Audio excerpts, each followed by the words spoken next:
The stagecoach kicked up a cloud of Wyoming dust, and through the grimy window, Sophia Anderson saw her future, or what was supposed to be her future. The town of Willow Creek was little more than a muddy street and a handful of tired wooden buildings. At 22, she'd gambled everything, traveling 1,000 miles from Boston for a promise. The promise of a husband in a land where women were a rarity. She was a mail-order bride, one of 6 women who stumbled out of the coach that day. But there was a difference, a terrible, sinking difference. The other women clutched letters, their futures already written by men they'd never met. Ranchers, blacksmiths, merchants. Sophia had no letters, no promises. She had only answered a general call, a desperate long shot to escape a lonely life back east after her father's death. A stern woman named Mrs. Holloway, the town's self-appointed matchmaker, herded them toward the hotel. Her face was a permanent frown carved from granite. "You will meet your prospective husbands at the social tonight," she announced, her voice like cracking wood. "We have a fine selection of gentlemen." A pretty blonde next to Sophia, Catherine, giggled. "I hope mine is handsome." Another woman whispered, "I just pray mine owns land." Sophia said nothing. A knot of pure terror twisted in her gut. She wasn't part of a prearranged deal. She was just merchandise. Unclaimed goods. Inside the hotel, every eye was on them. Men tipped their hats, but their gazes were like those of farmers inspecting cattle. Women whispered behind their hands, their eyes sharp with judgment. This wasn't Boston. This was a raw, unforgiving place. "Room assignments," Mrs. Holloway barked, handing out keys. "Miss Anderson, you'll be with Miss Clemens." Catherine, the blonde, gave her a look of pure disappointment. "I was hoping for a room to myself." Sophia tried to smile. "I promise not to snore." As they unpacked, Catherine was a whirlwind of chatter about her cattle rancher, a Mr. Donnelly.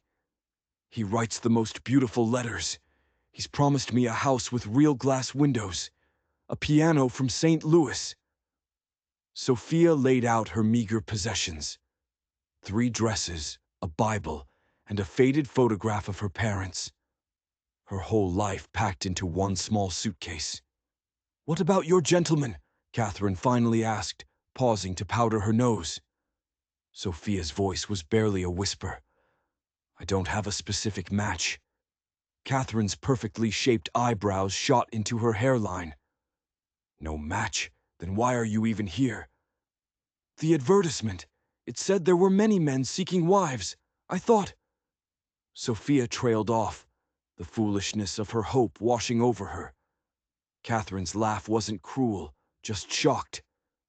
"Well, you're pretty enough, I suppose, though those spectacles don't help." She gestured to Sophia's simple wire-rimmed glasses. "And you should pull your hair back tighter. It looks more respectable." Sophia quietly took off her glasses.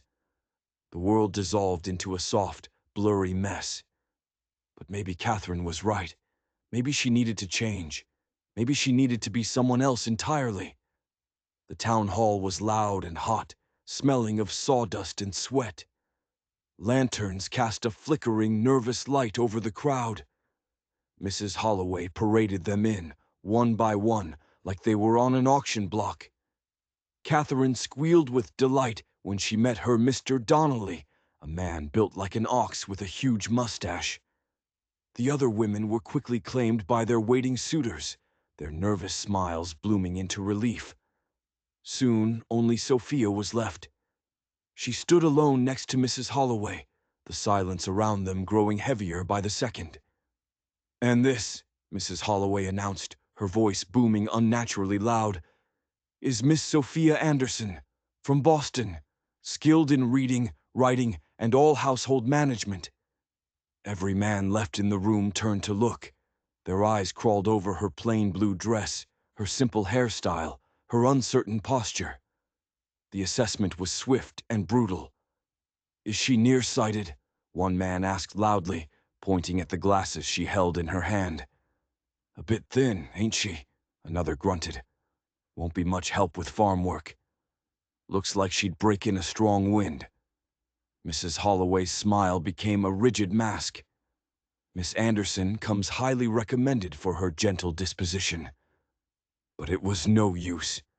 The men drifted away, turning their backs on her. They went to the food tables, to the other women, to anywhere but where she was standing. The rejection was a physical blow, stealing the air from her lungs. It was a public shaming. She should have stayed in Boston. She should have become a governess, a spinster living in someone else's home. Anything would have been better than this. Catherine floated by on the arm of her new fiancé. Seems you're the unchosen one, she whispered, her voice dripping with false pity. Such a shame. Sophia couldn't breathe. She turned and fled, pushing her way through the crowd toward the door, desperate for air, for escape. Outside, the Wyoming night was cold and vast, the stars like chips of ice in the black sky. She put on her glasses, the world snapping back into sharp, painful focus. Tears welled up, blurring it all again. Those help you see better, I reckon, a deep voice said from the shadows. Might want to keep them on. Sophia gasped, spinning around. A tall figure was leaning against the wall of the town hall. He stepped into the light spilling from the doorway, and she saw a man who looked nothing like the others inside. He wasn't in his Sunday best. His clothes were faded denim, his sleeves rolled up over strong forearms. A weathered hat was pushed back on his dark hair. His eyes, she noticed, were the color of a gathering storm. I wasn't crying, she lied, her voice trembling. A corner of his mouth twitched. Never said you were. He wasn't here for the social. He was just a worker, a nobody. Are you here for the bride selection? She asked, trying to regain some composure. He let out a low, warm chuckle. No, ma'am. Just delivering supplies to the mercantile. Heard the music. He held out a calloused hand. Benjamin Yates. Most folks call me Ben. Sophia Anderson, she replied, her handshake hesitant. His grip was surprisingly gentle. Boston, right? He said. Heard Mrs. Holloway shouting about it. Sophia flinched. Yes, though I'm beginning to think I should have stayed there. It doesn't matter, she said, her voice hollow. I'll be leaving on the next stagecoach. Because of those fools in there? He asked, nodding toward the hall. I came to find a husband, she admitted, the confession tumbling out. But it seems I'm unsuitable. Ben studied her face for a long, silent moment. Unsuitable. Because you wear glasses, or because you look like you've actually got thoughts in your head? A small, surprised laugh escaped her. Perhaps both. Their loss, Ben said simply. And then he said the words that would change her life forever. He said them with a casualness that made them all the more shocking. I choose her. Sophia stared at him, her mind blank. I beg your pardon? I said, I choose you, he repeated, his stormy eyes holding hers. If you're looking for a proposal, that is. The world tilted on its axis. But you don't know me. I know enough, he said, his voice steady. I know you were brave enough to travel 1,000 miles alone. And I know you held your head high when those jackasses in there were trying to tear you down. He took off his hat. I've got a small ranch, 10 miles out of town. It's nothing fancy, but it's mine. Free and clear. I could use a wife. You need a place to belong. Seems simple enough to me. This was madness. A proposal from a complete stranger, a dusty ranch hand leaning against a wall. It wasn't a romance novel. It was absurd. I can't possibly accept, she stammered. Ben put his hat back on. Maybe it's madness, but sometimes madness makes more sense than whatever passes for reason in there.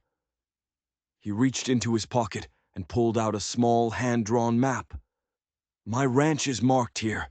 The offer stands. I'm heading back tomorrow afternoon. He pressed the card into her trembling hand.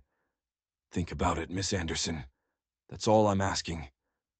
And with the tip of his hat, he melted back into the shadows, leaving Sophia standing alone under the icy stars, clutching a map that felt like it could either be her salvation or her ruin. She returned to the hotel room in a daze. Catherine was still buzzing, talking about wedding dresses and china patterns. Sophia couldn't hear a word of it. All she could hear were his words echoing in her mind. "I choose you." It was the simplest thing in the world, and the most complicated. Morning brought no clarity. Sophia sat staring at the crude map, the Yates homestead, a small square near a creek. It told her nothing about the man. His proposal felt less like a kindness and more like an act of desperation. Why would he pick the one woman no one else wanted? What was wrong with him? "You're not actually considering it, are you?" Catherine asked, horrified, when Sophia told her. "A man you spoke to for 5 minutes. Sophia, he's a nobody. A dirt-poor rancher who keeps to himself. There are stories about him." "What kind of stories?" Sophia asked, her interest piqued. Catherine waved a dismissive hand. "Oh, who knows? That he's running from something. That his last partner just disappeared. Mr. Donnelly says he's trouble." She patted Sophia's arm. "Kindness doesn't build a marriage, dear. Security does." But as Sophia watched Catherine preen and plan, a cold thought slithered into her mind. What if Ben's offer wasn't kind at all? What if it was a trap? The stagecoach that would take her back to Boston was leaving that afternoon. It was the safe choice, the sensible choice. She watched it pull away without her on it. Instead, she used the last of her money to hire a wagon. The driver, an old man named Harley, spat tobacco juice. "Yates's place. You sure about that, miss? Folks around here give that stretch of land a wide berth." The 2-hour journey felt like a ride to the gallows. The land grew wilder, the trail rougher. When they finally crested a hill, Sophia saw it. The Yates homestead wasn't just modest, it was desolate. A small, dark log cabin that looked like it was slowly sinking into the earth. The barn sagged. The fences were broken. A handful of skinny-looking cattle stared at them with dull eyes. This wasn't a home. It was a place where hope came to die. Ben was trying to mend a fence, his back to them. He turned as the wagon rattled to a stop, and for a split second, Sophia saw not pleasure on his face, but pure, unadulterated panic. He masked it quickly with a smile, but she had seen it. He didn't expect her to come. He was shocked that she'd actually called his bluff. "Miss Anderson," he said, his voice a little too loud. "You came." "I thought I might see your ranch," she said, her own voice betraying her doubt. "I'm glad you did," he lied. He paid Harley, telling him to come back the next day. "Unless Miss Anderson decides she wants to leave sooner," he added, a challenge in his eyes. "Tomorrow will be fine," Sophia said, her own stubbornness surprising her. The tour of the property was short and bleak. The cabin was dark and smelled of damp earth and loneliness. There were 2 rooms, the main room with a cold fireplace and a tiny grim bedroom. In the corner of the main room, almost hidden in the shadows, was a large, heavy-looking wooden chest. It was bound with iron straps and secured with a heavy, rust-covered padlock. "I built it myself," Ben said, gesturing vaguely at the cabin.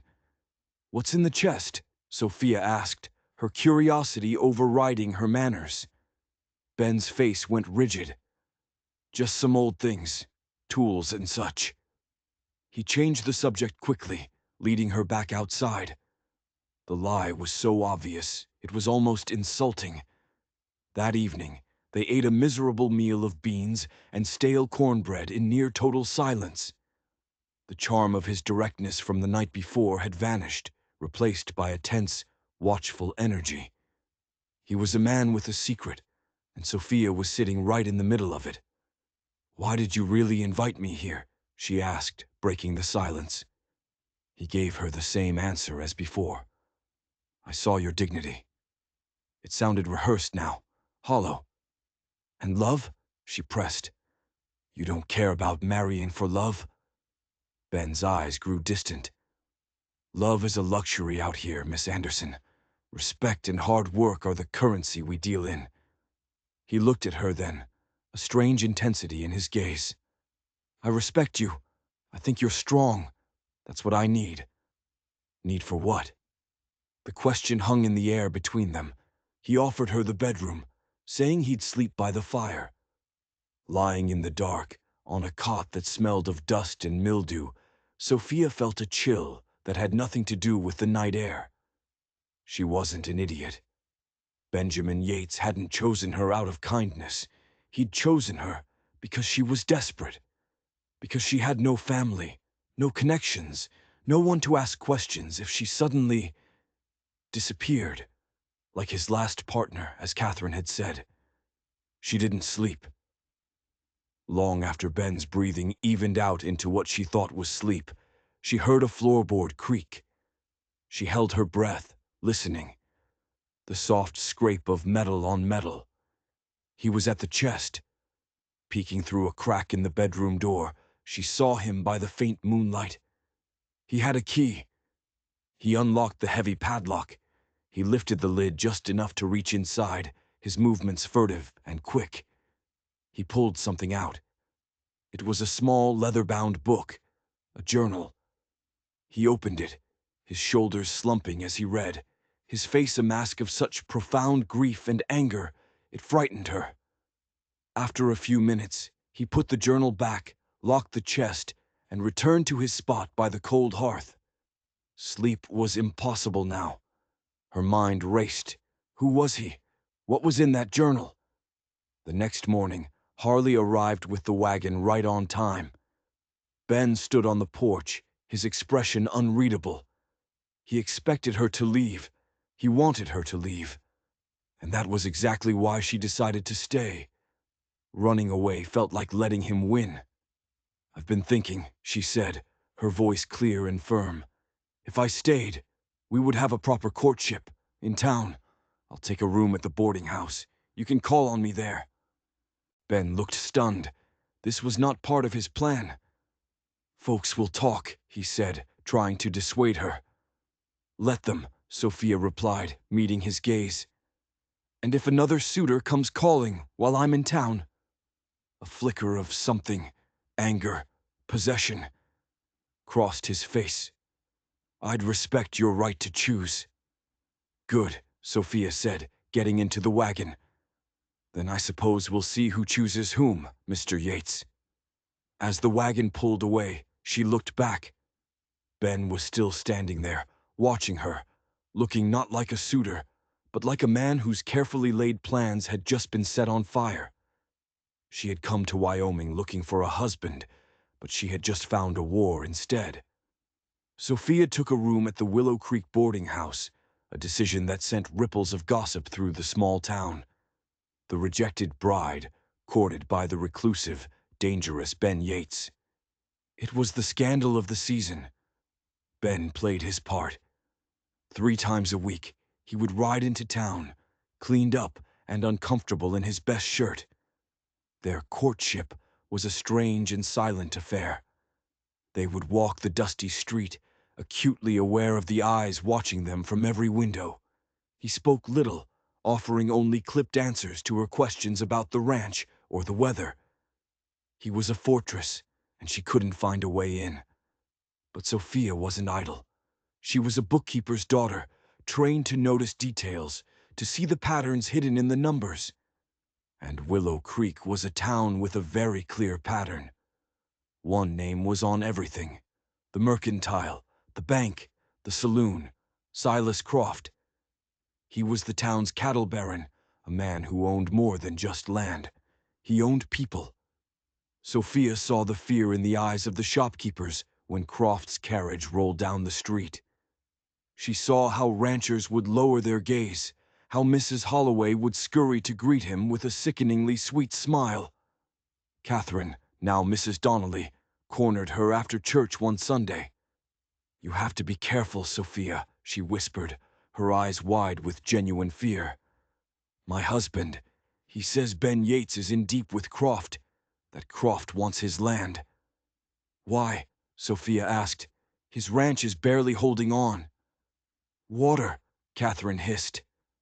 "Ben's creek is the only one that doesn't run dry in the summer. Croft's herds are huge. He needs that water. He's been trying to buy Ben out for years, but Ben refuses." Suddenly, the pieces started to click into place. The men at the social.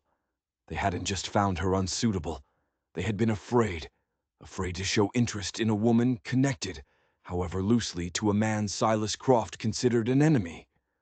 Her public rejection hadn't been an accident. It had been a warning. One evening, during their silent walk, Sophia saw it herself. Ben, thinking she was looking at a dress in the mercantile window, slipped into the alley. He was meeting someone. A rough-looking man with a scarred face, one of Croft's hired thugs. Their conversation was short and tense. Money exchanged hands. It looked like a payment, a threat. Ben returned, his face pale, his jaw tight. "We should head back," he said, avoiding her eyes. "Who was that man?" Sophia asked directly. "No one," he snapped. "It looked like you were paying him." "It's ranch business. It doesn't concern you," he said, his voice cold. That night, Sophia couldn't stop thinking about the locked chest, the journal, the grief on Ben's face. This wasn't just about water rights. This was something deeper, something personal. She knew she was playing a dangerous game, but turning back was no longer an option. She was tied to this mystery, to this broken man. Her chance came unexpectedly. A late summer storm was brewing, the sky turning a bruised purple. Ben had to get back to the ranch to secure his herd. "I'll see you Sunday," he said, his mind already miles away. But Sophia had other plans. She waited an hour, then hired Harley again. "I need to get something I left at the Yates place," she lied. The ranch was empty, the cabin eerily silent under the gathering storm. Her heart hammered against her ribs as she walked inside. There it was, the chest. She had no key, but her father, the bookkeeper, had taught her more than just numbers. He had taught her how to solve problems. Using a hairpin and a small metal file from her sewing kit, she went to work on the rusty lock. Her hands trembled. Every creak of the cabin, every gust of wind sounded like hoofbeats. After what felt like an eternity, she heard a click. The lock sprang open. She lifted the heavy lid. It wasn't full of tools. On top lay a neatly folded dress, a woman's dress, made of fine blue linen. Beneath it, a small collection of hair ribbons, a silver locket, and a book of poetry. These were the treasured belongings of a woman, and at the very bottom was the leather-bound journal. Her hands shook as she opened it. The handwriting was elegant, feminine. "My dearest Benjamin," the first entry began, "we have arrived. The land is harsh, but with you, I know it will be a home. Your loving wife, Eleanor." Wife. Not his sister, not a partner who disappeared. His wife. She flipped through the pages, her eyes scanning passages about building the cabin, planting a garden, their dreams for a family. Then the tone shifted. Entries about Silas Croft, his threats, his relentless pressure to sell, his accidents that plagued their neighbors. The last entry was dated nearly a year ago. The ink was smudged, as if by tears. Croft's men were at the north pasture today. They spooked the cattle. Benjamin rode out to confront them. I fear what this man is capable of. He sees this land, our home, as just another asset to be acquired. But he doesn't understand. It is our life. If anything should happen, I pray God keeps my Benjamin safe. It was the final entry. There were no more. A deafening clap of thunder shook the cabin, and the sky opened up. Rain began to fall in sheets, hammering against the roof. Sophia stood frozen, the journal in her hands, the terrible truth crashing down on her. Eleanor hadn't disappeared. Silas Croft had killed her, and Benjamin Yates hadn't proposed to Sophia out of kindness or desperation. He had proposed because he needed a wife, an alibi, a piece on the board in his long, patient game of revenge. The rain fell harder, turning the dry earth to mud. The creek began to swell, but it wasn't a natural flood. Down by the water, Sophia saw them through the deluge. Two of Croft's men, the scar-faced man among them. They were tearing down the beaver dam that held the creek in check upstream. They weren't just trying to flood Ben out. They were trying to erase the ranch from the face of the earth. She had to warn him. She ran out into the storm, the journal clutched to her chest, the rain soaking her to the bone. She was no longer a mail-order bride. She was a soldier in a war she hadn't known she was fighting. She ran toward town, toward the man who had lied to her, the man who had used her. Because she finally understood. His fight was now her fight, and they were about to lose everything. Sophia ran, fueled by a terror she had never known. The world was a blur of rain and mud. She stumbled and fell, her dress tearing, her hands raw, but she kept going. The journal was tucked inside her bodice, a cold weight against her skin. She met Ben on the trail, riding hard toward the ranch. He reined in his horse, his face a mask of fury and disbelief when he saw her. "Sophia, what in God's name are you doing out here?" "It's Croft," she screamed over the wind. "His men! They broke the dam upstream. It's not a storm, it's an attack." She didn't have to show him the journal. He saw the truth in her eyes. He saw that she knew.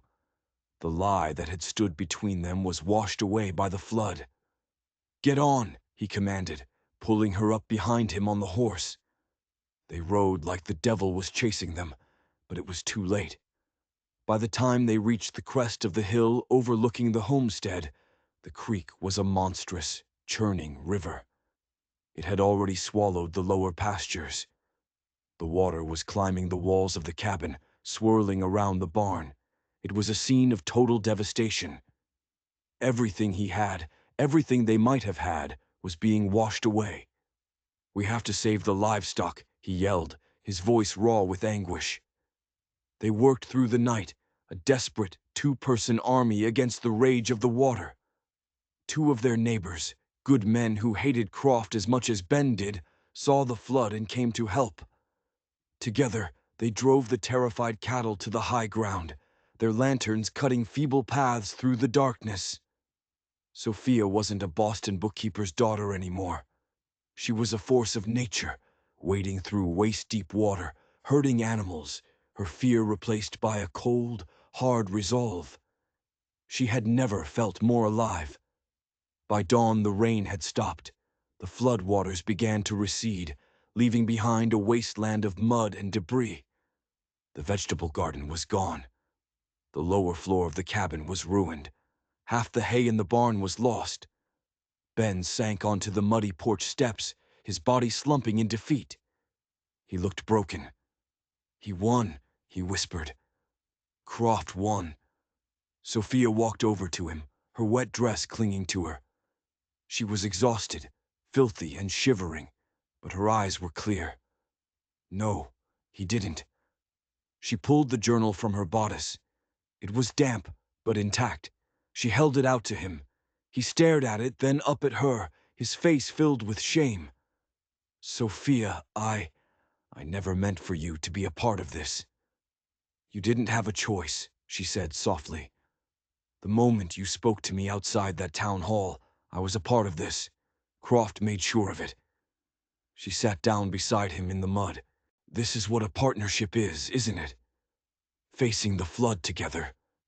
He looked at her, truly looked at her for the first time, not as a pawn or an alibi, but as an equal, as a partner.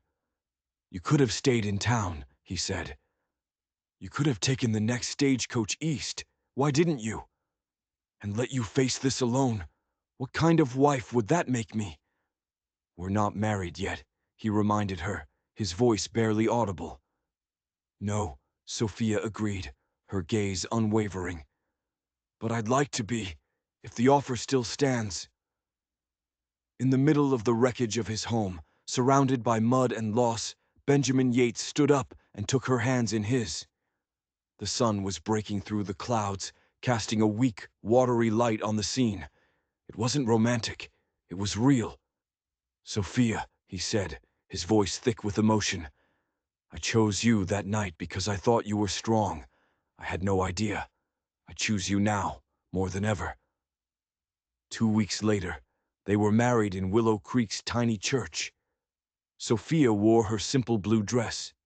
The few guests were the neighbors who had helped during the flood. Catherine was there, looking pale and worried, her husband Donnelly standing rigidly beside her. He wouldn't meet Sophia's eyes. Their vows were not the flowery promises of a typical wedding. They were the oaths of soldiers. I promise to stand by you through flood and drought, through plenty and want, Ben vowed, his voice ringing with a new strength. I promise to be your partner in all things, Sophia responded, her own voice clear and sure. To build a home and a life with you, whatever challenges we may face. They returned to the ranch as husband and wife. The work to rebuild was monumental. The cabin needed new floors, new walls. But now it was a shared labor. They worked side by side, from sunrise to sunset. The simple life she had once imagined was a distant dream. Their life was a constant battle. Croft's men would cut their fences at night, letting their cattle wander. The prices they got for their herd were mysteriously low. The bank, Croft's bank, denied them a loan for supplies. They were being choked out, slowly and methodically. He's trying to starve us out, Ben said one evening, his face grim. He thinks we'll break. Then we can't fight him with fences and cattle, Sophia said, her mind working furiously. We have to fight him with his own weapons. He has guns and money. We have nothing. That's not true, she replied, a glint in her eye. He has an empire built on fear and shoddy paperwork, and I am a bookkeeper's daughter. While Ben worked the ranch, Sophia started a new fight. She began talking to the other ranchers, the ones who had lost land to Croft, the ones too scared to speak up. She collected their stories. She examined their old deeds and loan agreements. And she started finding mistakes. Glaring mistakes, legal loopholes. Croft, in his arrogance, had been sloppy. She spent her nights by candlelight, poring over maps and territorial laws she ordered from a catalog. She was building a case, piece by piece. She wrote letters, dozens of them, to the territorial governor, to the federal land office, to anyone who would listen. Most went unanswered, but Sophia was relentless. One cold autumn night, there was a knock at their door. It was Catherine. Her face was bruised, her eyes wild with terror. Donnelly had done this to her. He's one of them, she sobbed in Sophia's arms. He's trapped. He owes Croft everything. He told me what they did to Eleanor. It wasn't an accident. They staged a cattle stampede. He was there. He saw it all. Donnelly, consumed by guilt and fear, had confessed everything to his wife. And he had shown her something else. He has a ledger, Catherine whispered, trembling. Croft keeps a secret ledger. It details everything. The bribes, the land grabs, the murder. Donnelly knows where he hides it. This was it. The weapon they needed. The proof that could bring Croft's empire crashing down. But it was hidden in Croft's office, in the heart of his fortress. Getting it would be suicide. We can't, Ben said, his face pale. It's too dangerous. We have to, Sophia insisted. It's the only way. Their quiet war of attrition was over. The time for the final desperate gambit had arrived. They had the motive. They had the means. But making the move would mean exposing themselves completely. And if they failed, Croft wouldn't just take their land. He would bury them in it. The plan was insane. It relied on chance, timing, and the terrified courage of a man who was already broken. Sophia and Catherine worked on Donnelly. He was a man drowning in guilt, terrified of Croft but equally tormented by what he had done. "If you help us, you can start over," Sophia promised him. "We can send a letter to the federal marshal, testify against him, and they might show you leniency." It was a slim hope, but it was all they had. Finally, he agreed. The annual Founders' Day dance was the one night of the year Silas Croft let his guard down. He would be at the town hall, preening like a king, his thugs drinking in the saloon. His office at the back of the Mercantile would be empty. That was their window. Ben would create a diversion. A small contained fire in the hay shed behind the saloon. It would draw everyone, including Croft's men, to the other end of town. In the confusion, Donnelly would slip into the Mercantile, get the ledger, and pass it to Sophia, who would be waiting in the alley. It was a plan with 1,000 ways to go wrong. The night of the dance, a nervous energy crackled through Willow Creek. Sophia and Ben walked into town together, dressed in their Sunday best, playing the part of a happy couple. Sophia's heart was a frantic drum against her ribs. She saw Catherine and Donnelly. Donnelly was the color of ash. He gave Sophia a barely perceptible nod. The fiddle music started. Ben led Sophia onto the dance floor. "Are you sure about this?" he whispered, his hand tight on hers. "We have no other choice," she whispered back. At precisely 10 o'clock, a cry went up. "Fire! Fire at the saloon!" The hall emptied in seconds. In the chaos, Ben melted into the crowd. Sophia slipped out the back door into the alley. Her designated spot was behind a stack of rain barrels. The wait was agonizing. Every shadow seemed to move. Every sound was a threat. Minutes stretched into an eternity. Where was Donnelly? Had he lost his nerve? Had he been caught? Suddenly, a figure stumbled out of the back door of the Mercantile. It was Donnelly, clutching a thick leather ledger. His eyes were wide with panic. "Take it," he gasped, shoving it into her hands. He was there. Croft wasn't at the dance. He was in his office. Before Sophia could react, the door burst open again. Silas Croft stood there, a lantern in one hand and a revolver in the other. His face was a thundercloud of fury.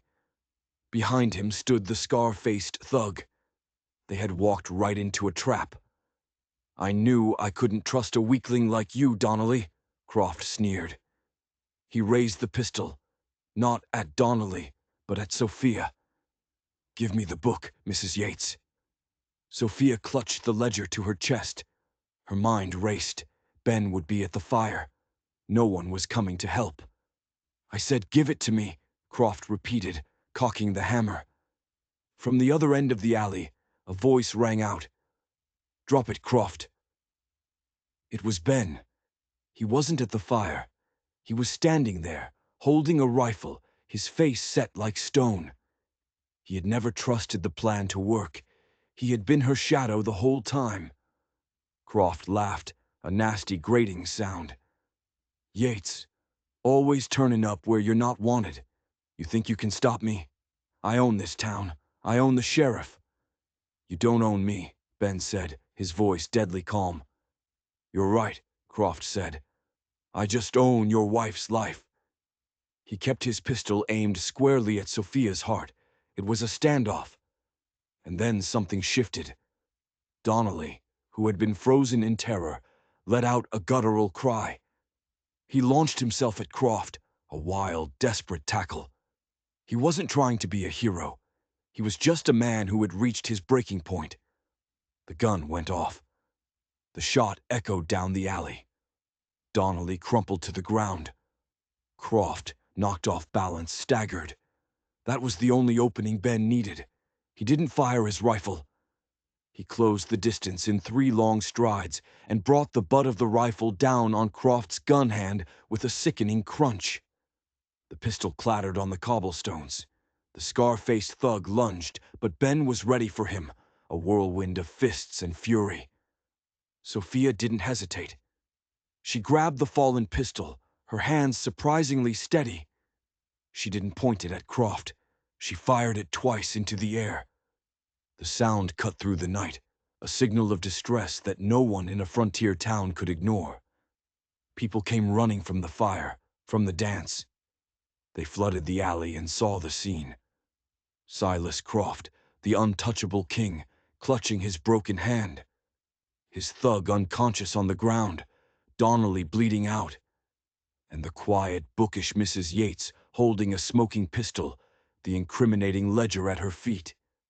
The sheriff pushed his way through the crowd, his face a mixture of confusion and fear. He looked at his boss, Croft, then at the rifle in Ben's hands.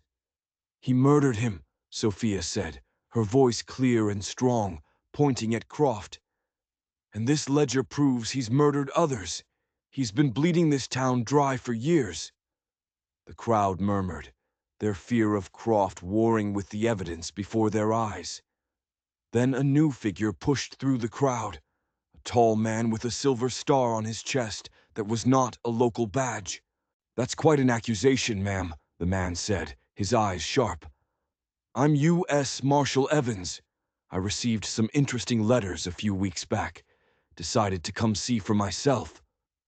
He looked down at Croft, then at the ledger Sophia kicked toward him.